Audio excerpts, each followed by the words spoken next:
Hello, my beautiful doves. Stranger. Today we're going to be talking about Euphoria, which I know some of you may be excited. The other bunch of you may be surprised because I've shaded the show multiple times in previous videos of mine.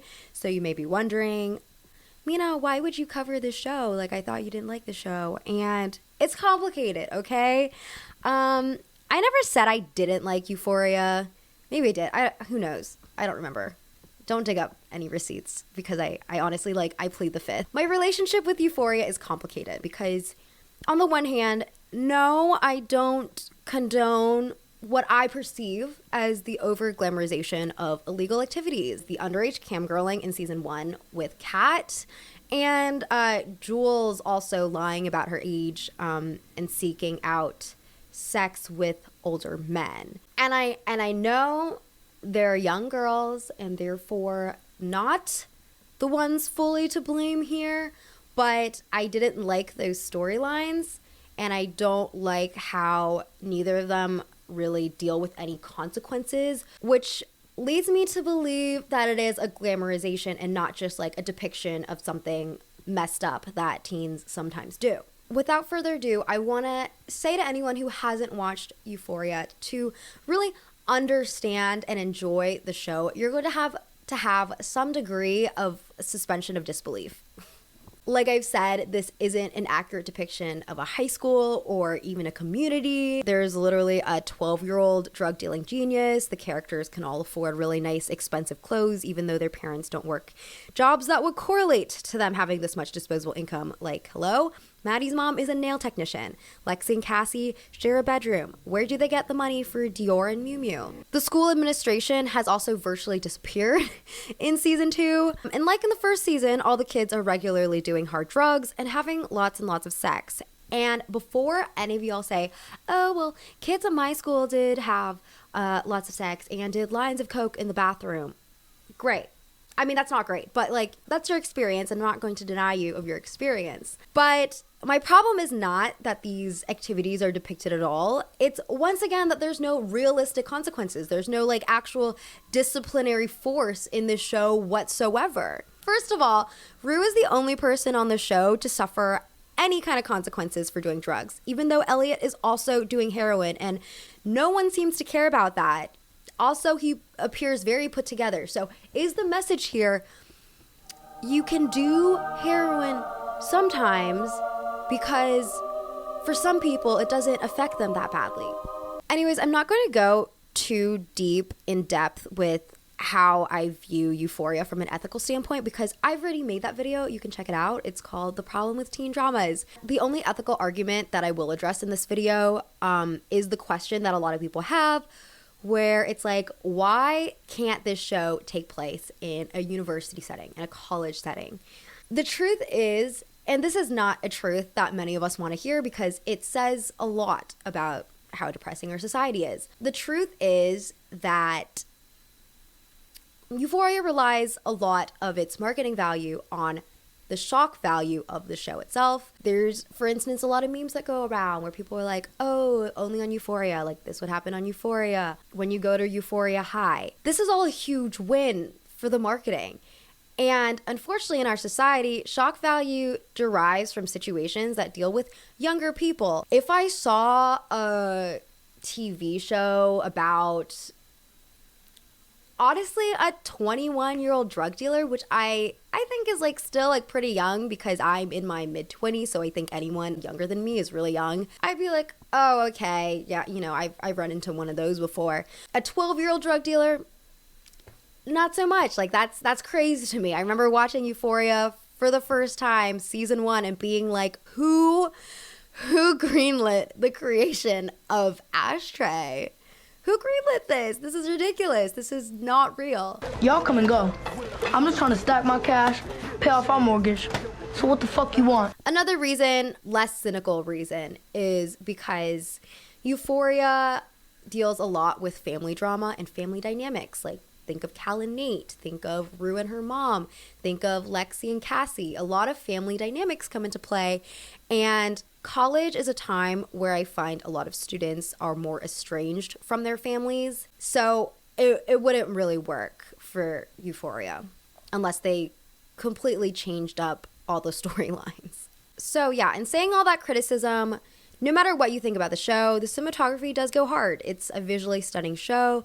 It takes a lot of risks aesthetically that we don't get in a lot of TV shows these days. I myself don't know much about lighting and filmmaking, like I can confidently say that, but I did read an article with Marcel Rev, who is the show's director of photography, and this interview was published on ArtNet. So he tells us that season 2, unlike season 1, was shot entirely on film, and they even had Kodak convert one of its facilities to remanufacture an out-of-production film stock for the product. And that sounds like a super costly aesthetic choice, but there was a reason behind it. Marcel explains, by its nature, film is more intimate. The way it captures human skin tones in the face, it's just a more organic and more lovely look. Also, it has a very unpredictable nature, which I tend to like. Obviously, you have to know your stock and be able to control it to a certain factor, but it also gives you nice surprises all the time, which is exciting, and I'm all for that. There were a lot of shots this season that had a stage-like quality, a lot of spotlights, which culminated in the finale with an actual stage production. That was really cool. Also, this shot of Cassie, magnifique, looks like a painting, ties in some magical realism. Love that shit. My experience watching Euphoria is that the second season did feel more intimate, but for some characters, and not for all. We saw more of Fez this season, he's one of my favorite characters, so I was happy to see that. More of Cal, Nate's dad, more of Cassie, more of Lexi, but we saw less of Jules, we saw less of Maddie, we saw less of Kat. Something I would have liked to see this season, especially with Kat, is more of her struggle with self-love in a time when girls, especially fat girls, are supposed to be the leaders in that. But the problem with hating yourself is you can't really talk about it. Because at some point recently, the whole world joined a self-help cult and won't shut the fuck up about it. I think the topic of self-love is one of the most widespread and true issues that's shown on the show, and it would have been cool for them to dive deeper into that. And I understand that there are a lot of characters on the show, and there's not like an unlimited amount of time to explore each of these characters, but I felt season 1 did a better job of balancing all the screen times of the different characters, that I was left disappointed for season 2 because I knew what they were capable of. And what I've come to theorize about why season 1 was better than season 2 with this is because the episodes were more complete. Every episode had a point. So, for example, episode 2, we're introducing Nate's backstory. Episode 3 is all about Kat. Episode 4 is all about Jules. Season 2 was way less episodic, and a byproduct of this new format that they're going with is that the script is just not clean. And I think part of the reason is definitely because Sam Levinson is the only person writing and directing the entire show, which is crazy. That's like a huge responsibility to have. I also think in general, Sam Levinson was a little too focused on making everything pretty on the surface, including Cassie's boobs, that he paid less attention to the important stuff under the surface. I also did hear the rumor that there was drama off screen between Barbie Ferreira, who plays Kat, and Sam, which may explain why Kat was not on screen as much this season. I also heard a rumor that Hunter Schafer, who plays Jules, and Jacob Elordi, who plays Nate, had some off-screen drama as well, which might explain why their two characters didn't have that many scenes together. And regardless of whether or not there's any substance behind these rumors, I think it's very, very telling that so many people are willing to believe them. Like, I think it just goes to show how sloppy the writing direction is, because we are looking for an explanation for why some of these choices in the script were made. And, you know, if Jules and Nate had a good number of scenes together that built off of the dynamic that was created for them in season 1, then no one would be really questioning whether or not Hunter Schafer and Jacob Elordi were getting along. Also, for anyone who wants a recap, there was a clear romantic connection between Nate and Jules in season 1. Nate catfishes Jules, but he does get super invested in this like text thread that they have going on. And then he's like, oh, like, you know, it all meant a lot to me. Kind of feel closer to you than I do to anyone in the whole world. So it felt like they were setting up some kind of romantic connection between the two characters. But instead of continuing down that path, for this season, we get Cassie and Nate, which came out of left field for me. That didn't make any sense at all. One of the reasons why it didn't make sense is because I very vividly remember how in season 1, one of the reasons Nate apparently loved Maddie so much was because she was loyal. He was even making fun of Cassie with his guy friends because he believed Cassie got around and wasn't loyal. You want my advice? You fuck her like where she is. You kick her ass to the curb. So I think they added the Cassie-Nate storyline to further Cassie's development and not to like move the plot in any tangible or expected way. Season 1 also had Nate exploring his sexual identity and his queerness, and that was also just not addressed in season 2. Okay, I could literally talk about all the things I didn't like about this season for hours, but we're just gonna go through a quick list of them so we can get to other things in this video. The biggest unaddressed problem here is that Rue literally loses $10,000 worth of drugs, and Lori, the drug dealer, even warns her what would happen to her if she doesn't get the money. If you screw me, I'll have you kidnapped and sold to some real sick people. I'm serious. Yeah, we're like not concerned after that episode passes. They don't mention it again in any episode afterwards. And the finale, Rue kind of ties up the rest of the year with a little bow. I stayed clean through the rest of the school year. I wish I could say that was a decision I made. In some ways, it was just easier. I don't know if this feeling will last forever. But I am trying. I don't know, like, is that plotline just supposed to deflate or something like every plotline we got in season 1? The high school administration also just allows Lexi's theater production to finish after all the shit that happens on stage during it. Where is the principal?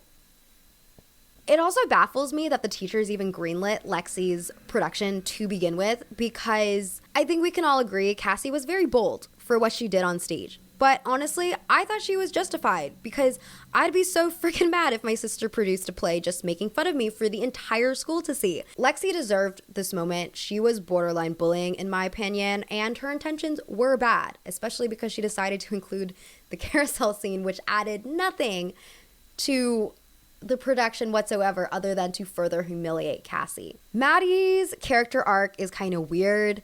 I was a little disappointed. I loved Maddie for the majority of the season. Again, I would have liked to see more of her, but I did like seeing this other side of her being a really fun, nice babysitter, of her looking more ahead and not being trapped in this toxic cycle with Nate. But then the choice for her to get on stage to beat the shit out of Cassie and kind of revert back to this unhinged, aggressive Maddie that we saw in season 1 kind of like makes this development of her maturing and her getting over high school shit. Like,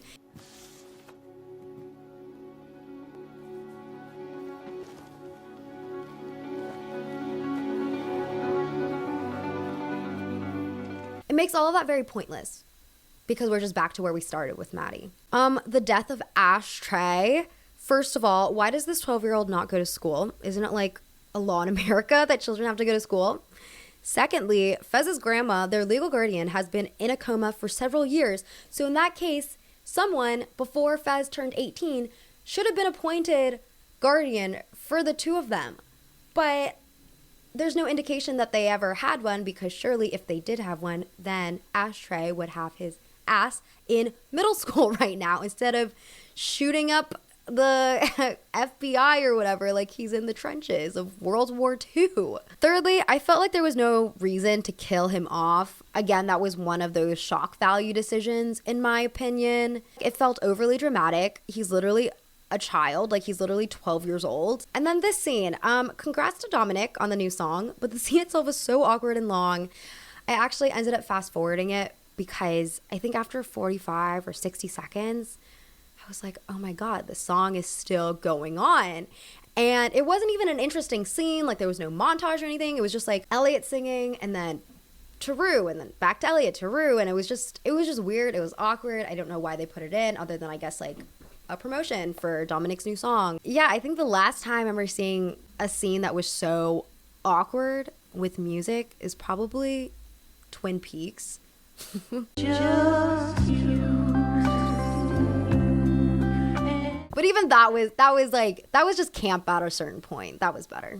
Yeah, the scene sucked. Okay, I think that's all I'm going to say about the writing because I do want to talk a little about the costumes. At the beginning of season 2, there were a lot of memes circulating around TikTok and Twitter. And why aren't you in uniform? About the way the Euphoria students, namely Maddie, let's be honest, were dressing to school. I think this is really funny because look, I understand my experience in high school is not universal and different schools had different tolerances for dress codes and etc. But at my school, a lot of people did dress in the same vein as Maddie. They didn't wear like pants with cutouts or anything like that because that wasn't a style that was popular in the 2010s. You know, girls were wearing like American Apparel disco shorts that would just like ride up your entire ass. They were wearing crop tops, showing some midriff. There were these muscle tanks that were popular. I don't know if anyone else remembers them, but they're like tank tops that have like a really large armhole. So then girls would wear neon bras underneath them. Showing your bra straps was like a really popular thing at my school for some reason, from what I can remember. So yeah, the craziest thing to me about Maddie's wardrobe is not what she was wearing to school, but the fact that one, in season 2, we don't actually see her wearing a backpack as often as we do in season 1. So I don't know what happened there. Like, did she just give up on academia? Like, where's your textbook, girl? I found this clutch if you wanted to use it as a backpack since your school doesn't have books. I think it would go very well with that black dress you're wearing and those platform stilettos for school. Do you wear those in PE? And the second thing I didn't like was how she's never disciplined for wearing what she wears by the school administration or whatever. Because even though girls would wear whatever they wanted to wear at my school, there was still like a line. And if you crossed that line, there was a chance that if you were caught by the wrong person, by the crabbiest school admin, you were brought into the office, and that was like the best case scenario. You get a warning or something. Worst case scenario is that they drag your ass to the gym locker rooms and make you pull out a sweaty t-shirt that's been sitting in the lost and found for, I don't know, like 5 months. And you have to wear that because whatever you're wearing is not appropriate enough to continue your day. And how do I know that? Because I was dress coded myself in high school. I think it was senior year. I was wearing Forever 21 shorts. And the thing about these shorts is they were like roughly. So from a distance and probably up close too, you couldn't tell they were shorts. Like they just looked like a really short mini skirt. So I can see why maybe I was targeted, but they were shorts. And if I like bent over, you wouldn't be able to see anything because they were shorts. And I remember I was pulled into the office, and this was like at the very end of the school day. So I almost made it throughout the entire day without getting caught. And I was so annoyed because the woman who pulled me in kept referring to my shorts as a skirt. And I was like, no, these are shorts. Like it would be totally different if it was a skirt, but it's not. And I remember being also really annoyed because there were girls throughout the day who were wearing shorts shorter than mine, and they just like didn't get called out for it because their shorts were clearly shorts. So long story short, I did not have to wear any gym clothes because it was already the end of the day. So I had like one more period left, so they let me go. I also had a friend in middle school who was a lot more risque with some of her fashion sensibilities, and one of the substitute teachers that we had in class one day like called her a harlot because her skirt was, I guess, too short for this substitute teacher. So I don't think anything Maddie wears is like particularly out there. Also, I really want to say that I don't like how the camera pans and zooms to emphasize the bodies of the girl characters because, ew, they're supposed to be teenagers. Let's please not do that, please. First of all, ew. Second of all, ew. And I guess the last point I want to say about Maddie in particular is I do think her style is consistent. Every look feels very her. The clothes are supposed to convey that she's this confident, bad bitch. They're tight. They often show the midriff. Like this blue marine cardigan that she wears in season 2 is actually supposed to be longer if you look up pictures of it online, but it looks like Maddie got it altered to show more torso. Similarly, Cassie's wardrobe is really good at conveying her character. She's styled exactly how I would have wanted adult Bubbles to be styled in the new Powerpuff Girl reboot. That may or may not be still happening. I don't actually know. I know they pulled back the pilot because it wasn't good enough, but I don't know if they're still like filming or hopefully they've just dropped the project completely, but that's asking a little too much, I think, in this reboot era we're in. Cassie literally wears the Danielle Guizio knit set that I assigned to Bubbles in my character styling video with Tessa, and I was really excited to see that on screen. Cassie wears a lot of blues, pastels, and knits. She dresses hyper feminine, and it makes total sense. Cassie is heavily traumatized by her dad abandoning her when she was a tween. And because of that, I think she clings a lot to her happier childhood, which was also probably very soft and pastel. Cassie definitely dresses more risque this season. She wears tighter clothes and more low-cut shirts. In the first season, she was pretty covered up, and this change in silhouette is reflected by how her life has changed dramatically since then. In season 1, she was in a somewhat I don't know why I wrote somewhat stable in this script because looking back, it really was not stable at all. But I guess compared to Cassie and Nate, Cassie and McKay were pretty stable, so we're rolling with it. She was in a pretty somewhat stable relationship with McKay, who was a guy who was very insecure about her dressing in a revealing way. I'm gonna be honest with you, Cass. I feel like if we go to this party and you dress like that, I ain't gonna ever hear the end of it in a bad way. In season 2, she's single for the first time in a long time, and she's definitely having some issues dealing with that and trying desperately to woo Nate. And as far as Cassie knows, Nate's type is just Maddie because that's the only girl he's been with. Wait, why? My class is this way. She's trying all of her cards. Is that the word? She's putting all her cards out. She's laying out all her cards. You know what I mean? She's doing all she can to get with Nate and betray her best friend. Rue doesn't wear anything stunning, but that makes sense. She's never been a fashion girl, and she's honestly got a lot of other things on her plate to think about. Jules, she's still pretty experimental with clothes, which matches her carefree and experimental attitude. She continues to wear streetwear and runway pieces, but I honestly liked how she was styled more in the first season. I felt like the way that she was styled in season 1 with these flashier fabrics and kind of like skimpier and brighter silhouettes and colors, all of this made her just look like a magical girl, like very Sailor Moon inspired, which I think captures Jules' personality very well. There was this childlike fun quality with a lot of Jules' clothing choices in season 1, and I think that quality was lost in season 2. In an interview with Vogue in January, costume designer Heidi Bivens was asked, "From the trailer, fans picked up on the fact that Jules' costumes are a lot darker and sometimes less skimpy this season. What's the story behind that change?" She replied, "A lot of scenes came up where it just didn't make sense to put Jules in the silhouette of the costumes of the first season. Obviously, she still has a lot of those clothes in her closet. It's not like she got a whole new wardrobe overnight, but you'll see this relationship between the new character, Elliot, and Jules and Rue, and how at times their style could be almost interchangeable. I think that was something fun to explore in subtle ways, how friends influence each other." I mean, I guess. I can kind of understand what Heidi is saying here because I mean, I've definitely been in friendships where me and my friends were heavily influenced by each other's styles. So I'm not like bothered by that. I think I'm just bothered by Elliot's character to begin with and his relationship with Jules in the show. I thought Elliot was just sort of thrown in there. He's like very one-dimensional. He doesn't really offer much. He's boring. Yeah, he's just like a pawn, I guess, to like add some friction in Rue and Jules' relationship, which I think is kind of silly. Not a fan. I feel like a lot of teen shows try to do this threesome polyamorous dynamic, and it never really ends up working. It's just always handled unrealistically, irresponsibly. Gossip Girl comes to mind. So Lexi, she finally gets a storyline. She gets more than 2 lines. For season 2, I love the way she's dressed. It's kind of twee, lots of colors, cardigans, and Miu Miu.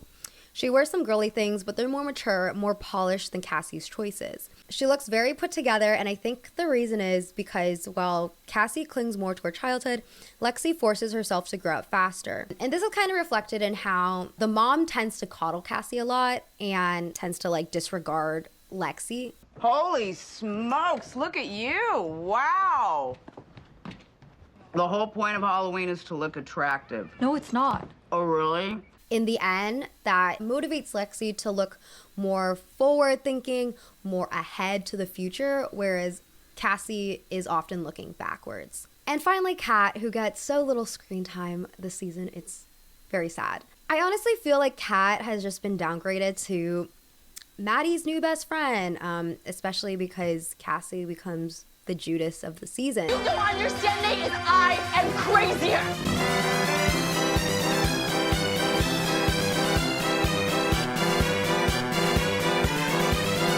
That's clown shit. For her clothes, Kat wears a lot of prints.